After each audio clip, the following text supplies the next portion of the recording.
పూజ్యులు నారా చంద్రబాబు నాయుడు గారు, మన జన సైన్యానికి అధినేత పెద్దలు పవన్ కళ్యాణ్ గారు, కాగితం కృష్ణప్రసాద్ గారు, ఇక్కడికి విచ్చేసినటువంటి జన సైన్యానికి, తెలుగుదేశం కార్యకర్తలకి, బీజేపీ కార్యకర్తలకి మొట్టమొదటిగా నమస్కారం.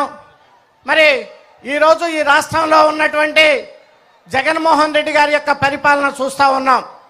ఎక్కడ చూసినా ప్రజాస్వామ్య పద్ధతిలో మాట్లాడితే తీసుకుపోయి జైల్లో వేయటం తప్పితే వేరే పని ఈ రాష్ట్ర ప్రభుత్వానికి లేదు అని చెప్పేసి సందర్భంగా మీకు మనవి చేస్తూ ఉన్నాను.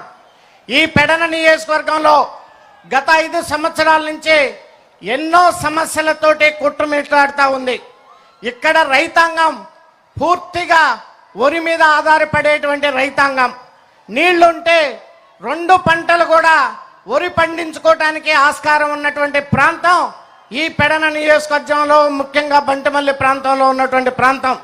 కానీ మరి ఈరోజు ఒక పక్క పోలవరం ప్రాజెక్టు దాదాపు ఆ రోజు చంద్రబాబు నాయుడు గారి టైంలో 72% పైన పూర్తయితే 1% కూడా పూర్తి చేయకుండా మరి ఈ ప్రభుత్వం నిర్లక్ష్యంతో ఉండి మరి ఇటు రైతాంగానికి సాగునీరు ఇబ్బంది, అలాగే ఒక పక్క త్రాగునీరు ఇబ్బంది కలిగిస్తున్నటువంటి ఈ ప్రభుత్వం మరి ఏం చేయాలో మీరు ఒక్కసారి ఆలోచించమని చెప్పేసి నేను కోరుతా ఉన్నాను. ఈరోజు పెద్దలు చంద్రబాబు నాయుడు గారు ఉన్నారు, పవన్ కళ్యాణ్ గారు ఉన్నారు. ఇదే తీర ప్రాంతం. మరి తాగటానికి మంచినీళ్లు లేక ఇబ్బంది పడేటువంటి ప్రాంతం ఈ పెడన ప్రాంతం. రేపు మనం అధికారంలోకి రాగానే పోలవరం నీళ్లు కానివ్వండి, లేకపోతే కృష్ణా వాటర్ కానీ తీసుకొచ్చి జలజీవన్ మిషన్ ద్వారా ప్రతి ఒక్కరికి, ప్రతి గ్రామానికి, ప్రతి ఇంటికి మంచినీళ్ళు ఇవ్వాలని చెప్పేసి నేను రిక్వెస్ట్ చేస్తా ఉన్నాను. ఒక పార్లమెంటు సభ్యుడిగా జలజీవన్ మిషన్ నుంచి కేంద్ర ప్రభుత్వం నుంచి 330 కోట్ల రూపాయలు తీసుకొస్తే ఈ రోజు కూడా దాన్ని టెండర్లు పిలిస్తే టెండర్ వచ్చే నాదుడు లేడు ఈ రాష్ట్రంలో. ఈ రాష్ట్రంలో పరిస్థితి ఎలా ఉందంటే ఎవరన్నా టెండర్ వేస్తే 10 మంది కాంపిటీషన్కి వస్తారు పనులు చేద్దాం అనేటువంటిది.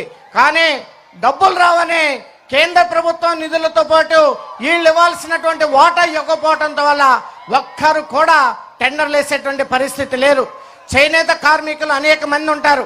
నేను ఈరోజు రిక్వెస్ట్ చేస్తా ఉన్నాను బాబు గారిని, తెలుగుదేశం ప్రభుత్వ హయాంలో ఏ రకమైనటువంటి చేనేత కార్మికులు ఉన్నారో వాళ్ళకు ఉన్నటువంటి స్కీములన్నింటిని కూడా తిరిగి తీసుకురావాలని చెప్పేసి కూడా నేను వారిని విజ్ఞప్తి చేస్తా ఉన్నాను. మరి ఆక్వా రంగం ఉంది.